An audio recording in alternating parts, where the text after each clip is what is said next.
Hi friends, welcome to our channel Luria style vlogs. ఈరోజు నేను mixed dry fruits ఎలా చేసుకోవాలో చూసేద్దాము. ఫస్ట్ సన్ఫ్లవర్ గింజలు, పుచ్చ విత్తనాలు, ఇలాచి, తెల్ల నువ్వులు, బాదం పప్పు, గుమ్మడి గింజలు, అవిసె గింజలు ఇవన్నీ కూడా ఒకే కప్పుతో మెజర్మెంట్గా తీసుకొని పక్కన పెట్టుకోవాలి.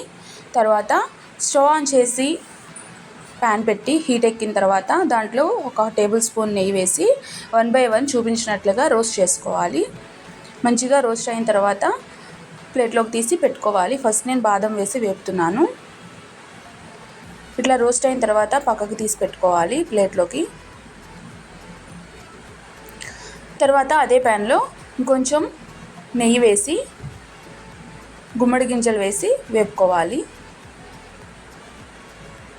అవి కూడా మంచిగా రోస్ట్ అయిన తర్వాత ప్లేట్లోకి తీసి పక్కన పెట్టుకోవాలి. ఇవన్నీ కూడా స్టవ్ ఫ్లేమ్ సిమ్లో పెట్టుకొని చేసుకోవాలి. తర్వాత అదే ప్యాన్లో సన్ఫ్లవర్ సీడ్స్ కూడా వేసి వేపుకోవాలి.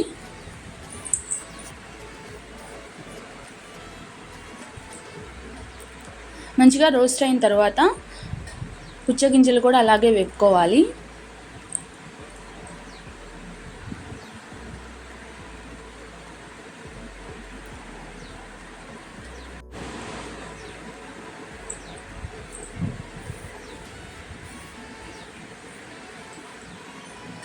తర్వాత అదే ప్యాన్లో అవిసె గింజలు కూడా వేసి మంచిగా డ్రై రోస్ట్ చేసుకోవాలి. ఇవి చిటపటలాడతాయి. చిటపటలాడి ఆగిపోయిన తర్వాత తీసేసుకుంటే సరిపోతుంది. ఈ అవిసె గింజలు హెయిర్కి చాలా మంచిది. వీటిని వాటర్లో వేసి మరిగించి ఆ వాటర్ హెయిర్కి పెట్టుకుంటే హెయిర్ చాలా సిల్కీగా స్మూత్గా కనిపిస్తుంది. ఇవి కూడా మంచిగా డ్రై రోస్ట్ వేసిన తర్వాత తెల్ల నువ్వులు కూడా వేసుకొని వేపుకోవాలి మంచిగా.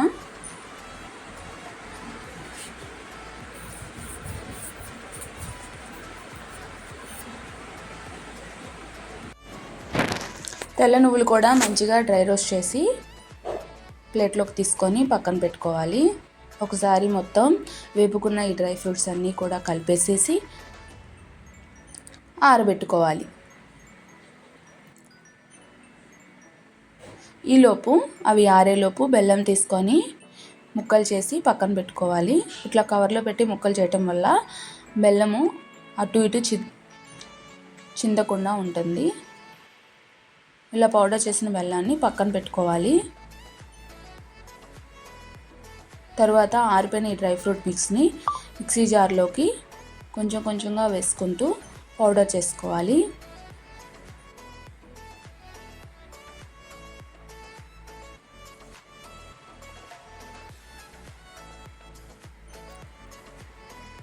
ఇట్లా మెత్తని పౌడర్ లాగా చేసుకొని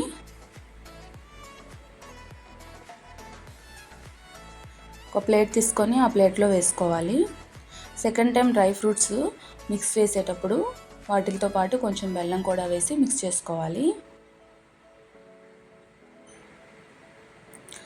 లాస్ట్ టైం కూడా మిగిలిపోయిన బెల్లం, మిగిలిపోయిన ఆ డ్రై ఫ్రూట్స్ మిక్స్ వేసుకొని వాటితో పాటు ఇలాచీ కూడా వేసుకొని మిక్స్ చేసుకొని ఆ పౌడర్ అంతా ప్లేట్లో వేసుకొని ఒకసారి మంచిగా కలుపుకొని ఉండలు చేసుకోవటమే.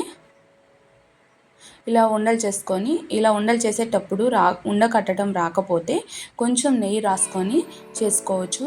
ఆ పౌడర్లో నెయ్యి వేసుకోవచ్చు, లేదంటే చేతికైనా సరే నెయ్యి రాసుకొని చేసుకుంటే ఉండలు మంచిగా వస్తాయి. ఈ ఉండ రోజుకి 1 తింటే హెల్త్కి చాలా మంచిది. ఒకసారి ట్రై చేసి చూడండి. టేస్ట్, హెల్త్కి హెల్త్ చాలా మంచిగా ఉంటుంది. మీకు ఈ వీడియో నచ్చినట్లయితే లైక్ చేయండి, షేర్ చేయండి అండ్ ప్లీజ్ సబ్స్క్రైబ్ చేయండి. వీడియో ఎలా ఉందో నాకు కామెంట్ రూపంలో తెలియచేయండి. Thanks for watching.